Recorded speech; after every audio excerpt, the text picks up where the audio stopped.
મારા કાન હવે માત્ર તારી વાંસોઈના સૂર સાંભળે છે.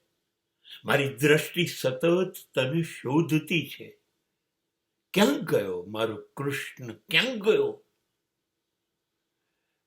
મારી ઉડાન છે, પણ એકની દિશા તારી છે. હું બેસું છું, તારું ધ્યાન ધરું છું, એટલે મને લાગે છે હું તારી દિશામાં ચાલ્યો, મારો પ્રવાસ થયો. પણ મારા પ્રવાસમાં પગ નથી, પગ વગરનો પ્રવાસ થાય છે. વિચારોથી તારા તરફ પહોંચી જાઉં છું. કેમ ખબર છે?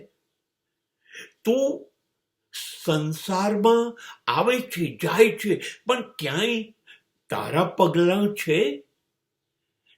તારી પગરવ છે? બિલકુલ નથી. તો હું પણ પગલાં વગર તારી પાસે પહોંચી જઈશ.